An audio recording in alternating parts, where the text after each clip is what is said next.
Welcome everyone to a brand new episode of Should You Upgrade from Blu-ray to 4K? And now in this episode, we're going to take care of the 1956, The 10 Commandments. I'm your host, Alex Figueroa, and my co-host is Nate from Netflix Reviews. If you guys are watching this on YouTube, please hit that like button. If you enjoyed this video, hit those notification bells so every time we go live, you guys will be notified. If you're new to the channel, hit the subscribe button and support the channel. All right, Nate, how long has it been since you've seen the 1956 10 Commandments?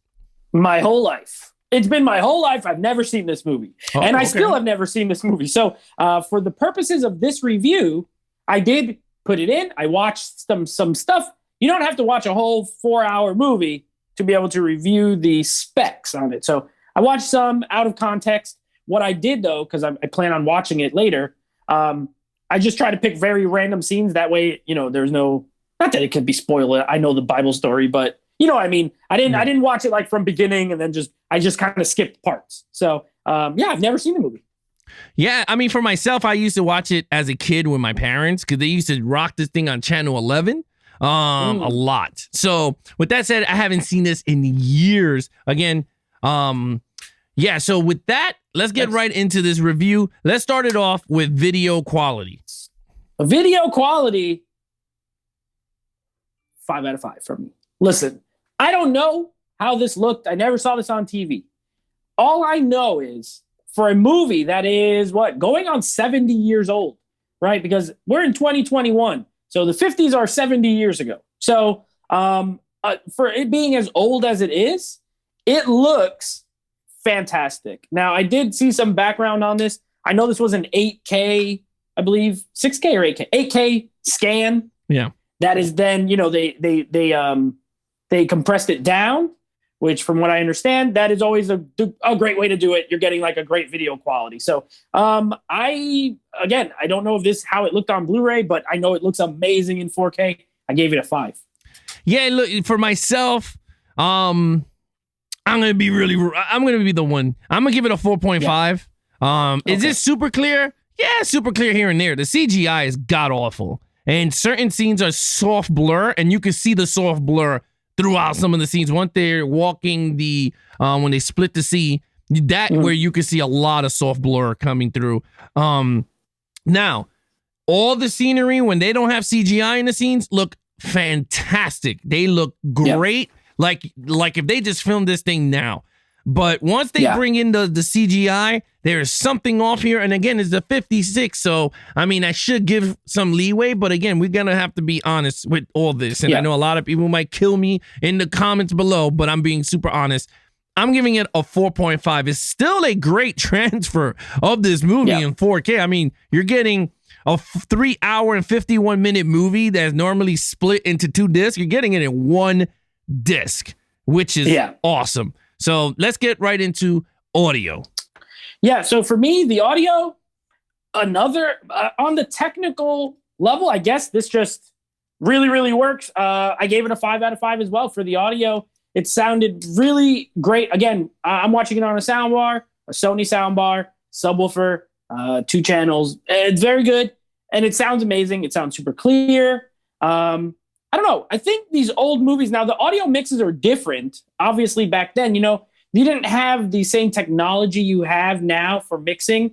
A lot of stuff back then was done in, it could be like in stereo or mono. It could be like mono tracks, a 2.1 track or 2.0 track, stuff like that. But for whatever they did here, I thought it sounded great. I have nothing but high praises for the audio and video here. 5 for me. Yeah, well, this one was a little weird for me.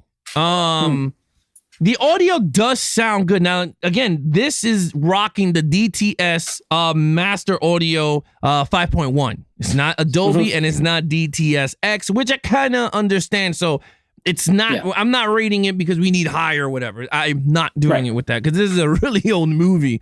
Some of the audio dips, though, some of it go up and down. And I'm not talking about like you can hear drastic change on it. Does it sound fantastic? Absolutely. Is it a perfect transfer? To me, it's not a perfect transfer. And again, you gotta watch when you're watching the 3 hours and 51. You're gonna see the difference between the up and downs, and maybe it will change. For me, I gave it another 4.5. I'm not gonna go full perfect. Again, this is getting really harsh on this one. I don't know why I'm doing the Nate. We're flopping on this one. Yeah. But usually that's me. I'm like, man, this didn't rock my socks off. 4. Yeah. This picture, there was a scene that was dark. Yeah, like that's usually me. Yeah, for me, it's not. I'm not saying that it's really bad. It sounds fantastic. Right. It's a great sounding, but I don't think it's that perfect that I'm looking for in sound. Yeah. All right, so let's get right into extra features. And not for nothing, I don't think anyone can fault you for 2 4.5. That's pretty close to 5. So you know what I mean? Sounds pretty good. Okay, supplements. This is another. So this was Paramount that released this. Now, finally, we're off of Warner Brothers, who absolutely drops the ball every single 4K release and doesn't do anything with features. Now we're moving on to Paramount, who also doesn't do anything new with features. This has an audio. So on the 4K disc, it does have a commentary track. If you are a fan of commentary tracks, this has one. Great. Beautiful. That's awesome. The Blu-ray discs have the same exact commentary track and then like one extra little feature. That's it, pretty much. This is not a feature-loaded, release. I know there is a version of this that was released on Blu-ray that has like tons of features. If you want features, probably get that. If you just want audio video, come here. I gave it a 2.5. And it would have been a 3 if there was at least like 3 or 4 features. But because there's essentially one feature and just the same commentary track, I gave it a 2.5. And I gave it the 0.5 point because at least it's on the 4K disc and not just the Blu-ray. Yeah, in terms of extra features, which is weird with this one. So you got commentary, like you said, in the 4K disc. Now you got the same commentary on disc 1 Blu-ray, the Blu-ray disc 1 extra features. You get that with I think a little bit of extra features, and then disc 2 comes with a little bit more stuff, more extra features. I gave it a 3 because each disc comes with something. I could have gave it. I could have gave it lower, but since. Again, who's gonna watch this 2 and 1 when you have the 4K? Exactly. That's what I'm saying. Like, why? I don't know. Yeah, I don't get it. But look, with that said, that's a 3 for me, 2.5 for Nate. All right, let's get right into the packaging. All right. So in the last few weeks, we've been reviewing a lot of stuff that had multiple packaging options. Now, where Warner Brothers refuses to add any features, they did a bunch of steelbooks for their 4Ks, which is always very cool. In this case, there's one release for this. I gave the packaging I went a little bit more your route, how you did the Godzilla, slipcover only. I like the artwork, so I gave it a 4. For me, a 5 as far as packaging has to have either you got to have more than one version of it, or B, it has to be something like spectacular. You know what I mean? Like a big thick box with booklets with something. This is just a slipcover with a plastic case. However, the art on the slipcover I really like. It makes the movie look like not an action movie, but like this guy's like holding the thing in the air and there's like lightning on it. Like it looks really cool. You know what I mean? Yeah. Like it's a really cool artwork. So I gave it a 4. Yeah, I agree with you. I'm giving this the exact same score I gave Godzilla. It's a 4. Again, there's nothing on this that goes wow. It's a standard Blu-ray blue top cover. It's a black cover. For commandments, there's no drawing, there's not like stones or nothing on it, like the 10 Commandments itself there. Right. There is no design inside that you're looking for. Like when you get the steelbook, you get all the nice designs inside. Some discs maybe come with some stuff here and there, and then the outside shell, you get more stuff. Again, I didn't go the steelbook route. If they did have a steelbook, I was never going to go the steelbook route.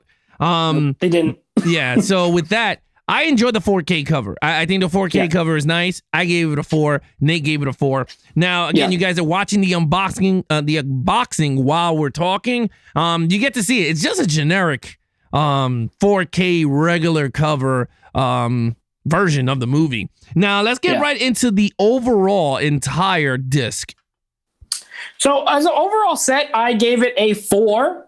You have a good packaging, great audio and video. Minor, nothing great with supplements. That sounds about a 4 to me. It's overall very good.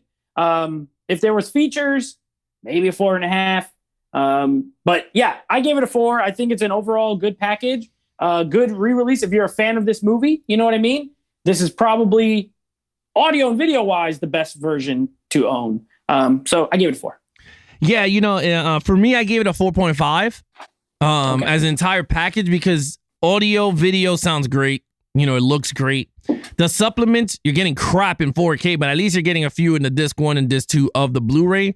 Again, if you guys have a 4K disc, well, why the hell would you want to put on the Blu-rays?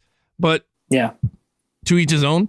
In terms of the cover of the regular cover, it looks nice. So it'll look pretty nice when you put it in your shelf. Other than that, I mean, I think overall a 4.5 is actually not bad, and a 4 either. I mean, it's not a perfect. I think if I got the Steelbook, I would have jacked it up to a 5 if there was a Steelbook of this. But again, I'm not going down that route. Now, total points. Total points for me, that works out to be a 20 out of 25. It's a very good release. You're getting what you want from a 4K technically. But this is not like an incredible release with like a new restoration. They're using the same restoration they've used before. It's just now on a 4K disc. So they didn't go all out. So 20 out of 25. Yeah, for me, it's a 20.5. Just a point here over you. I think it's a great restoration of this old classic film. But other than that, is it a perfect restoration? Hey, to many, it could be a perfect restoration of this film. To me, again, how many times are you going to see 10 Commandments 3 hours and 51 minutes? Maybe it's like a one and done, maybe a few years down the line, maybe every Easter, depends. But again, this is a must-have. If you are a collector, whether you collect movies or you collect digital, this is a must-have in your collection. This is groundbreaking, I guess, right? You want to call it? For the 50s. It's very groundbreaking. I mean, this is a big, epic film that won Academy Awards. It's that kind of movie. Yeah, it's a kind of movie that you need to put into your film collection. But again, this show is not for that. But with that said, Nate, you know what to do. Let's do it with the should you upgrade from Blu-ray to 4K. This is going to be weird, okay? This is not should you own it. Because if it's should you own it, yes. Should you upgrade? I'm actually going to say no. I know I just said all this great stuff about it. But from what I understand, and I'll put it in later to confirm, but I hear the Blu-ray transfer is amazing. Like, it's amazing for a Blu-ray. And this is slightly better because it is 4K. There's no features. There's better versions of this film as far as features and packaging. So I'm actually going to say, if you have one of those, no, you don't need to upgrade. I would only say if you don't own it at all, buy it, but that's not a true upgrade. You know what I mean? So I'm going to say no, you don't need to upgrade it. Yeah, it's kind of funny. I mean, thinking about it, it's like, should you upgrade? And for myself, I'm going to say no. I think if you own this on Blu-ray, I looked at the stats from a website that I look at stuff, and it's a 5 across the board for Blu-ray. And I don't think you should. Yeah, I don't think you should. If you got it, there's no reason, unless you're a 4K fanatic and you need to put it on your shelf. Other than that, I cannot see you spending $20 because I think this was $20. $20. It was only $20. Yeah. Yeah, $20, which is not a bad price, just to get an upgrade version of your Blu-ray. That's pretty much it. I mean, yes, it's more detail, more data, 100 gigs, yada yada yada yada. But to me, I don't think it's worth it. To be honest, it's great audio, great video. Again, I don't own 10 Commandments on Blu-ray. I don't even own it on DVD. So this is my first version. Basically, the only version I got it is the 4K restoration. So if I had the Blu-ray, I would never be upgrading this. I would have just got the digital and gave away the 4K to the Patreons of the channel for the channel. So with that said, Nate, you know what to do.